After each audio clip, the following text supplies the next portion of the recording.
உங்கள்கிட்ட தான் நீ முழுமையா கேட்க போறேன். உங்கள்கிட்ட தான் முழுமையா கேட்க போறேன். நீங்க இந்த இதோட ரொம்ப நுட்பமா கவனிச்சு அப்படியே இருக்கிறதுனால நம்ம என்ன அப்படி இங்க உட்கார்ந்து தூங்குறதா? சரி, வந்ததுக்கான ஒரு விஷயம் இருக்குல்ல. முதல் விஷயம் வந்து என்னன்னா, பொலிட் பியூரோ சிபிஎம்ல வந்து இந்த பிருந்தா காரத்தர் இருக்காங்க, அது ஒரு வாரிசு கணவன் மனைவி அப்படின்னு சொல்லி ஐயா சொன்னாங்க. அவங்க வந்து திருமணம் பண்ணதுக்கு அப்புறம் ஒருத்தரால இன்னொருத்தர் வரல. 2 பேருமே சிறுவதியிலிருந்து இந்த கட்சியில் இருந்தாங்க. அவங்கவுங்க உழைப்புனால அடிப்படையில் அதில் வந்தாங்க.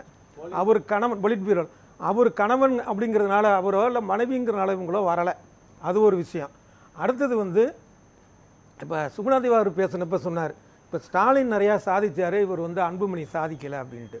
இப்போ ஸ்டாலின் வந்து பார்த்திங்கன்னா ஏற்கனவே இந்த ஜாதி கட்சிகள் பல இதை வச்சு கூட்டணி சேர்ந்தப்போ திமுக தோல்வி அடைந்தது 2001.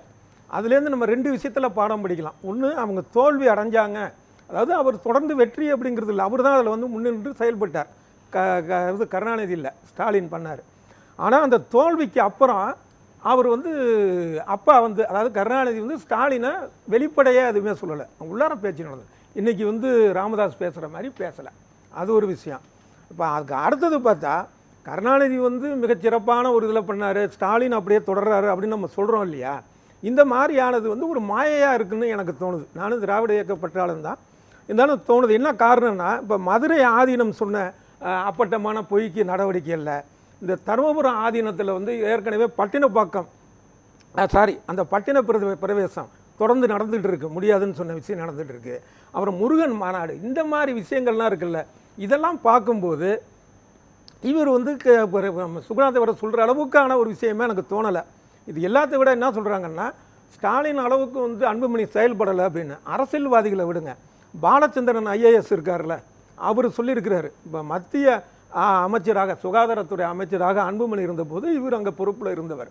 அவர் இப்போ சமீபத்தில் ஒரு பேட்டியில் சொல்கிறார், எய்ம்ஸ் மருத்துவமனைக்கான ஒரு விஷயம் பல உதாரணங்களில் 108லேருந்து ஒவ்வொரு விஷயத்துலையும் சொல்கிறப்ப அந்த எய்ம்ஸ் விஷயத்துக்கு எவ்வளவு பண்ணார் அப்படின்னு. சமீபத்தில் இன்னொரு விஷயம் வந்து நான் சுட்டி காட்டுறது என்ன அப்படின்னா, பொன்னியின் செல்வன் திரைப்படம் வந்தப்போ ஒட்டுமொத்த தமிழ்நாடும் மீடியாவும் யூடியூப் டிவி எல்லாம் அதை தான் கொண்டாடிச்சு. இந்த சோழர் காலத்து படம் உடனே வந்து ராஜராஜ சோழனை பார்த்தீங்களா, இதை பார்த்தீங்களா, அதை இதே தான் எல்லா டிவி யூடியூப்பில். அப்போ அன்புமணி தான் என்ன பண்ணாருன்னா, அரியலூர் பெரம்பலூரில் சோழர் காலத்தில் வெட்டப்பட்ட ஒரு கால்வாய் தூர்ந்து கிடக்கு, அதை சரி பண்ணுங்கன்னு நடைபயணம் போனார். ஆனால் அதை எந்த மீடியா வந்து சொன்னிச்சு. ஆக என்னன்னா, ஸ்டாலின் இருக்கக்கூடிய ஒரு மீடியா வெளிச்சம் வந்து அன்புமணிக்கு இல்லாதது, அதாவது குறைகள் அந்த அன்புமணி மேலே இல்லைன்னு சொல்லவில்லை, ஆனால் அவர் ஒரு திறமையாக தான் வந்து மத்திய அமைச்சராக செயல்பட்டார். சொல்றாரு சார், தலைமை பண்பே இல்லாதவர் அப்படின்னு அவர் தந்தை பட்டியல் கொடுக்கிறாரா?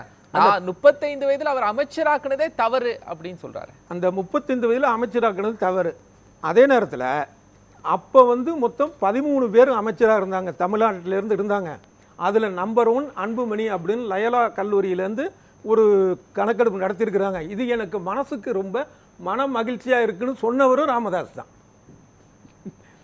ஒன்று தவிர பல பேர் வந்து இப்போ ஏற்கனவே கூட ஒரு தொலைக்காட்சியில் என்கிட்ட கேட்டாங்க, என்னன்னா இவர் வந்து ஒரு தகப்பனாக பேசுகிறாரா கட்சி தலைவராக பேசுகிறாரா அப்படின்னு. ஆனால் இவர் மாற்றி மாற்றி பேசுகிறப்ப ஒரு தகப்பனாக பேசுகிற மாதிரி எனக்கு தெரியல. ஏன்னா தகப்பனாக இருந்தால் இப்படி காலை பிடிச்சிட்டு அழுதாங்கன்ட்டு ஒரு கெத்தான ஒரு சிரிப்போட யாரும் பேச மாட்டாங்க, அந்த தகப்பனுங்கிற மனநிலை இருந்தால். கட்சி தலைவராக இருந்தால் இந்த இவர் காடை வீட்டு குருவுக்கு இவருக்குமான ஒரு எதிர்மறையான கருத்தை 2 பேருக்குமான ஒரு விஷயத்த பேச மாட்டார். ஒட்டுமொத்த கட்சிக்கு டேமேஜ் இது.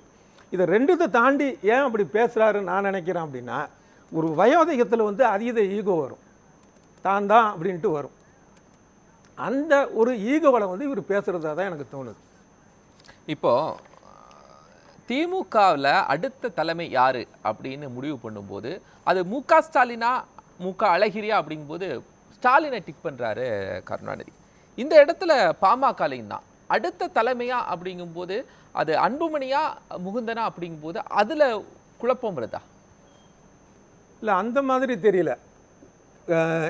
இல்லை, இன்னும் சொல்லப்போனால் அந்த விஷயத்தில் மறைந்த கருணாநிதி அவர்கள் சரியான முடிவு எடுத்திருக்கிறார். அந்த 2 பேரில் ஆரம்ப காலத்தில் பார்த்தீங்கன்னா ஸ்டாலினா வைகோவா அப்படின்னு கேட்டிங்கன்னா அது வந்து அவங்க பார்வை வேறையாக இருக்கும், நம்ம பார்வை இல்லை கட்சிக்காரங்க பார்வை வேறையாக இருக்கும். ஆனால் ஸ்டாலினா அழகிரியான்னு பார்க்குறப்ப ஸ்டாலின்னு அவர் முடிவு எடுத்தது சரியான ஒரு விஷயம். ஏன்னா இந்த வெளிப்படையாக வந்து ஒரு ஆக்ரோஷமாக பேசுறது செயல்படுறதுங்கிற மாதிரி விஷயத்தை வந்து ஸ்டாலின் செய்ய மாட்டார். அவருடைய நடவடிக்கைகள் அப்படி இருக்கும். அந்த மாதிரியானதுன்னு முடிவு பண்ணார்.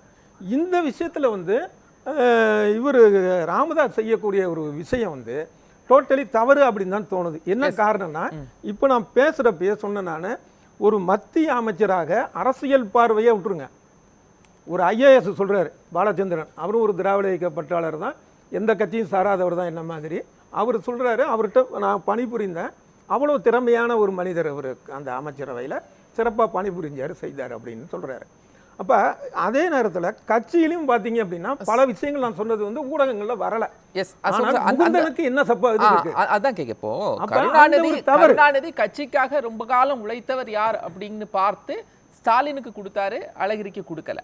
இந்த இடத்துல அன்புமணி கட்சிக்கு ரொம்ப நாள் உழைச்சிருக்கிறாரு. முகுந்தன் இப்பதான் அன்புமணி அதான சொல்றாரு. எப்படின்னா போறாங்க, ஏன் ஒரு ராங் சூசிங்க்கு போறாரு? அது வந்து அது அவரை தான் கேட்கணும், ராமதாஸ்.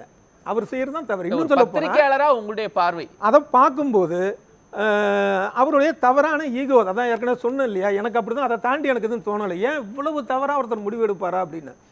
ஏன்னா அவர் வந்து ஒருத்தரை தேர்ந்தெடுக்கிறாரு, யாரை? முகுந்தனை தேர்ந்தெடுக்கிறாரு.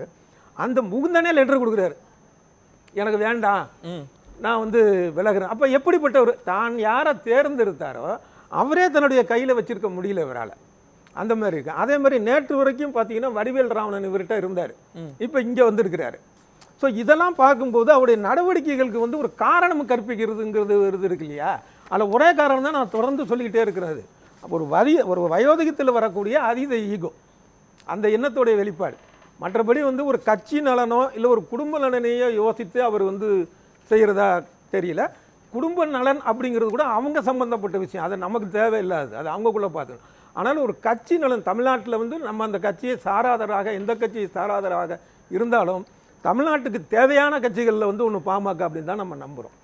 அப்படிங்கிறப்ப அந்த கட்சியோடைய நலனையே அவர் வந்து முன்னிறுத்தாமல் செயல்பட்டு இருக்கார் ராமதாஸ் அப்படின்னு தான் தோணுது. இல்லை, அன்புமணியை நீங்கள் பார்க்கும்போது காடுவெட்டி குரு அவரை மேலே வர முடியாமல் அன்புமணி தடுக்கிறாரு.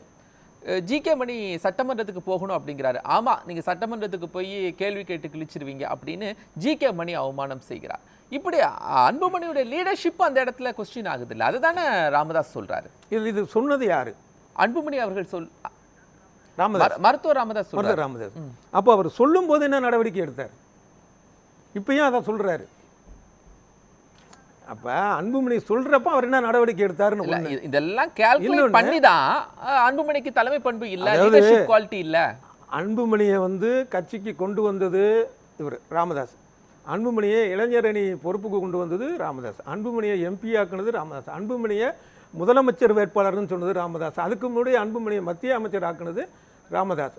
இது மாதிரி அன்புமணி வந்து தமிழ் குமரன் வேண்டான்னு சொன்னோட நான் ஏற்றுக்கிட்டேன்னு சொன்னது ராமதாஸ். இவங்க வந்து காலை பிடிச்சாரு, அதனால கூட்டணி நான் வந்து அவங்க சொன்னதை கேட்டு இப்படி எல்லாத்தையும் கேட்டுட்டு இப்போ எல்லாத்தையும் வந்து அதுதான் அவருடைய பாணியில். இல்லை, ராமதாஸ் நினைக்கிறாரு வாரிசுகளை கொண்டு வந்தா நம்ம கட்சியை வளர்ச்சியடை செய்திருவாங்க அப்படின்னு. ஆனால் அந்த நம்பிக்கை ஈடேறாத போது அவர் தன்னுடைய ஆதங்கத்தை வெளிப்படுத்துறாரு, இன்னொரு ரெப்ரசன்டேட்டிவ் கொண்டு வரலாம்னு நினைக்கிறாரு. அதுல என்ன இவருடைய நடவடிக்கைங்கிறது அந்த கட்சிக்கு மைனஸ் தான். எப்படின்னா ஒரு கட்சி கூட்டணி அப்படின்னு பார்க்கும்போது அதுன்னு சொல்ல போனால் அதில் இன்னும் பெரிய ஒரு புரியாத ஒரு ஆச்சரியம், ஒரு காமெடி என்னன்னா, இவர் வந்து அதிமுகவா பாஜகவாங்கிற ஒரு பிரச்சனையை கொண்டு வராரு ராமதாஸ். ஆனால் இன்னைக்கு ரெண்டும் ஒரே கூட்டணியில் தான் இருக்கு. இப்போ இது என்ன பிரச்சனை அப்படின்னு தெரியல. இது ஒரு சொல்றதை பார்க்குறப்ப பாஜக வந்து இதுக்கு பின்னணியில் இருக்குதோ அப்படிங்கிற ஒரு யூகத்தை ஏற்படுத்துகிற ஒரு விஷயமும் தெரியுது. இதுல இன்னொன்று இருக்கு, எதிர்காலத்தில் இந்த இரண்டும் ஒரே கூட்டணிக்குள்ள இருக்குமா அப்படிங்கிற ஒரு கேள்வி எழுப்புறாரு. அதை ஸ்மெல் பண்ணாமலே அதெல்லாம் செய்வாரு, பேசுவாரு. இல்ல அவர் என்ன பேசுறாரு அப்படிங்கிறதுக்கே நம்ம காரண காரியங்கள் கற்பிக்க முடியாத அளவுக்கு இருக்கிறது அப்படிங்கிறதா என்னுடைய பார்வை. சரி.